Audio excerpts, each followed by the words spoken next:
وہ ستارہ جو صرف صبر والوں کو نظر آتا ہے، البتوانی کی کھوئی ہوئی حکمت۔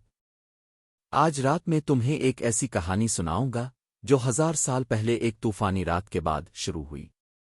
ایک پراسرار ستارے کی کہانی جس کا ذکر البتوانی نے کیا، ایک بھولے بصری درویش کی تلاش کی داستان جو 40 سال تک جاری رہی، اور وہ راز جو بتاتا ہے کہ کچھ لوگ سچ تک کیوں پہنچتے ہیں اور کچھ ہمیشہ کھو جاتے ہیں۔ ہیرون کے پرسکون قدیم شہر میں، جہاں تن پتھریلی گلیاں بھولی بصری یادوں کی طرح مارتی تھیں اور صدیوں پرانی دیواروں کے درمیان اذان کی آواز گونج کر فضا میں لرزش پیدا کرتی تھی، ایک نوجوان طالب علم یوسف بھاری قدموں کے ساتھ اپنے الفاستد شیخ ادریس کے گھر کی طرف جا رہا تھا۔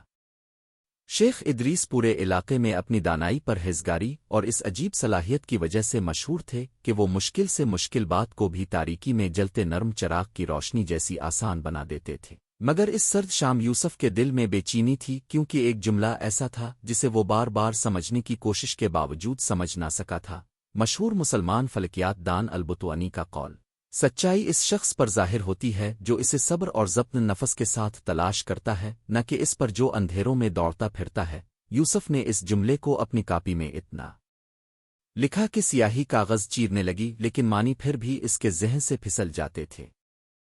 اسی الجھن کے ساتھ وہ استاد کے نقش و نگار والے لکڑی کے دروازے تک پہنچا، دل میں شک کی گرہیں بندھی ہوئی تھیں کہ شاید آج اسے روشنی نصیب ہو۔ شیخ ادریس نے دروازہ کھولا، ان کی پرسکون آنکھیں یوسف کو اس طرح دیکھ رہی تھیں گویا وہ اس کے دل کی کیفیت جانتے ہوں۔ بغیر کچھ پوچھے وہ نرمی سے بولے: آؤ میرے بیٹے، آج میں اس قول کی وضاحت الفاظ سے نہیں کروں گا، بلکہ ایک کہانی سناؤں گا، ایسی کہانی جو تم کبھی نہیں بھولو گے۔ یہ کہہ کر شیخ ادریس نے چادر اوڑھی اور یوسف کو رات کی خاموشی میں اپنے ساتھ چلنے کا اشارہ کیا۔ چاند نیچا تھا، بادلوں کی ہلکی سی تہ کے پیچھے چھپا ہوا، اور شہر سے گزرتی ہوئی صحرا کی ہوا میں مٹی پرانی کتابوں اور کسی پراسرار شے کی خوشبو شامل تھی۔ وہ شہر کی فصیلوں سے باہر نکلے ایک سنسان وادی کی طرف، جہاں ویران کھنڈر سوئے ہوئے دیوتاؤں کی مانند پڑے تھے۔ لمبی خاموشی کے بعد شیخ ادریس بولے: صدیوں پہلے یہاں سے کچھ فاصلے پر ایک لڑکا رہتا تھا، سلمان۔ اس کا دل روشن تھا مگر صبر کم، اور اس کا ایک ہی خواب تھا، وہ راز کا ستارہ تلاش کرنا جس کا ذکر البتوانی نے کیا تھا، ایک ایسا ستارہ جو صرف انہیں دکھائی دیتا ہے جو ضبط نفس کی حقیقت سمجھتے ہیں۔ یوسف کی دلچسپی بڑھ گئی۔ شیخ ادریس نے بتایا کہ سلمان کی ملاقات ایک مسافر سے ہوئی جس نے کہا کہ یہ افسانوی ستارہ عام ستاروں کی طرح نمودار نہیں ہوتا، بلکہ صرف ان لوگوں کو نظر آتا ہے جو سچائی کو ایسے تلاش کرتے ہیں جیسے صحرا میں پیاسا پانی تلاش کرتا ہے، آہستہ مستقل مزاجی کے ساتھ، بغیر مایوس ہوئے۔ سلمان اس ستارے کا دیوانہ ہو گیا۔ وہ ہر رات سب سے اونچی پہاڑی پر چڑھتا اور بے صبری سے آسمان کو تکا کرتا، لیکن سردی لگنے بادل آ جانے پر فوراً واپس لوٹ آتا اور غصے سے کہتا کہ یہ ستارہ جھوٹ ہے، ایک فریب ہے، علماء کی گھڑی ہوئی بات ہے۔ ایک رات مہینوں کی مایوسی کے بعد سلمان نے ایک بوڑھے درویش کو دیکھا جو پہاڑی کے کنارے سکون سے آسمان کو دیکھ رہا تھا۔ سلمان نے چیخ کر کہا: تم ہر رات یہاں کیوں بیٹھتے ہو؟ تمہیں وہ ستارہ کبھی نہیں ملے گا۔ درویش مسکرایا اور بولا: بیٹا، سچ جلدی کرنے سے نہیں ملتا، سچ اس وقت آتا ہے جب دل انتظار کرنا سیکھ لے۔ سلمان غصے سے بھڑک اٹھا، کیونکہ اس کے نزدیک کوشش کا مطلب شدت تھا، ضبط نہیں۔ وہ درویش کا مذاق آڑا کر چلا گیا۔ مگر دن گزرتے گئے اور سلمان خود کو ہر رات واپس اسی بوڑھے درویش کے پاس پاتا، اس ستارے کی تلاش میں نہیں، بلکہ یہ سمجھنے کے لیے کہ درویش خالی آسمان کو دیکھنے کیوں آتا ہے۔ آخرکار سلمان نے پوچھا: آپ کب سے تلاش کر رہے ہیں؟ درویش نے جواب دیا: 40 سال سے۔ سلمان حیران رہ گیا، ایک ستارہ جس کے وجود کا یقین بھی نہیں، اس کی 40 سالہ تلاش۔ مگر درویش کے چہرے پر وہ سکون تھا جو سلمان نے کبھی کسی میں نہیں دیکھا تھا۔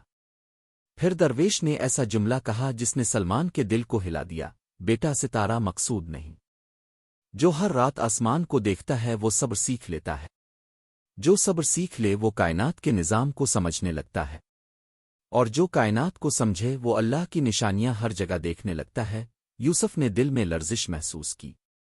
پھر شیخ ادریس نے بتایا کہ ایک رات شدید طوفان کے بعد جب آسمان بالکل صاف ہوا تو کچھ غیر معمولی ہوا۔ درویش نے ایک ایسی روشنی دیکھی جو اس نے کبھی نہ دیکھی تھی، چاندی اور سونے جیسی چمک ایسے مقام پر جہاں کوئی ستارہ نہ تھا۔ وہ سجدے میں گر پڑا، شکر کے آنسو بہاتے ہوئے۔ سلمان نے بھی وہ ستارہ دیکھا مگر صرف لمحے بھر کے لیے، پھر بادل آ گئے۔ سلمان نے پوچھا، آپ کو کیسے یقین ہوا کہ وہ اصل تھا؟ درویش بولا، کیونکہ سچائی اس کو ملتی ہے جو آنے سے پہلے ہار نہیں مانتا۔ مگر اس رات کہانی نے تاریک رخ اختیار کیا۔ درویش وہیں سجدے کی حالت میں دنیا سے رخصت ہو گیا۔ سلمان برسوں تک اس لمحے کو یاد کرتا رہا اور سمجھ گیا کہ ستارہ تب ظاہر ہوا جب اس نے جلدی کرنا چھوڑ دی تھی، جب اس نے مشاہدہ، برداشت اور اللہ کے وقت پر اعتماد کرنا سیکھ لیا تھا۔ بعد میں سلمان خود بڑا عالم بنا اور اپنے شاگردوں کو سکھاتا رہا کہ صبر کا مطلب ہاتھ پر ہاتھ رکھ کر بیٹھنا نہیں، بلکہ امید کے ساتھ کوشش جاری رکھنا ہے۔ پھر شیخ ادریس بولے، یہی سبق نسلوں سے گزرتا ہوا البتوانی جیسے علماء تک پہنچا، جنہوں نے جانا کہ سچائی طاقت سے نہیں ضبط نفس سے ملتی ہے۔ یہ سن کر یوسف کے دل میں کوئی چیز جاگی، جیسے تاریک غار میں چراغ جل اٹھے۔ لیکن کہانی ابھی ختم نہ ہوئی تھی۔ شیخ ادریس نے بتایا کہ سلمان کی وفات کے برسوں بعد مسافروں کو اسی چٹان کے پاس ایک پتھر پر عجیب لکھائی ملی۔ مبارک ہے وہ شخص جو صبر کے ساتھ تلاش کرتا ہے، کیونکہ اگر وہ اپنی چاہت نہ بھی پائے تب بھی اللہ کے فیصلے کے لائق بن جاتا ہے۔ یوسف کے بدن میں کپکپی دوڑ گئی۔ اسے وہ تنہا چٹان، وہ درویش، وہ ستارہ اور سلمان کی پوری زندگی آنکھوں کے سامنے محسوس ہونے لگی۔ اس نے سمجھ لیا کہ البتوانی کا قول صرف فلکیات کے بارے میں نہیں بلکہ زندگی، ایمان، جدوجہد اور اللہ کے وقت پر بھروسے کے بارے میں ہے۔ سچائی، چاہے علم ہو، خواب ہو یا ذاتی ترقی، ان لوگوں پر کھلتی ہے جو مسلسل چلتے رہتے ہیں، چاہے نتائج دور ہی کیوں نہ لگیں۔ جب وہ سوئے ہوئے شہر کو دیکھتی پہاڑی کی چوٹی پر پہنچے تو شیخ ادریس نے یوسف کے کندھے پر ہاتھ رکھا اور کہا، میرے بیٹے، تم علم میں جلدی کر رہے تھے۔ تم چاہتے تھے سب کچھ ایک لمحے میں سمجھ لو، مگر علم رات کے آسمان کی طرح ہے، یہ آہستہ آہستہ کھلتا ہے، ایک ستارہ کر کے، صرف اس دل کے لیے جو انتظار کرنا جانتا ہے۔ یوسف کی آنکھوں میں آنسو آ گئے۔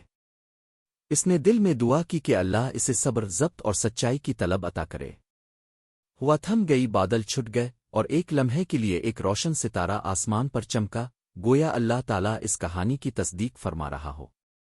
یوسف اسے تکتا رہا، سوچتا کہ شاید یہ وہی ستارہ ہو، مگر اسے یقین تھا کہ اصل حقیقت صرف اللہ جانتا ہے۔ پھر بھی اس کے دل میں ایسا سکون اتر گیا جیسا صرف اللہ کی حکمت پر بھروسہ کرنے سے آتا ہے۔ اور یوں نئی روح اور بیدار ذہن کے ساتھ یوسف اپنے استاد کے ساتھ واپس لوٹ آیا، اس قول کو پوری طرح سمجھتے ہوئے کہ سچائی کا سفر ایک طویل اور خوبصورت آزمائش ہے، اور اس کے دروازے تک صرف صابر پہنچتے ہیں۔ اگر اس کہانی نے آپ کے دل کو چھوا ہے تو سوچیں، مزید کتنی حکمتیں آپ کا انتظار کر رہی ہیں۔ ابھی سبسکرائب کریں، ویڈیو شیئر کریں اور اسلامی پیغام کو دنیا بھر تک پہنچانے میں اپنا حصہ ڈالیں۔ شاید آپ کا ایک کلک کسی کے اندھیرے کو روشنی میں بدل دے۔ اس چینل کو فالو کریں، جہاں ہر کہانی آپ کو سچ، صبر اور اللہ کے قریب لے آتی ہے۔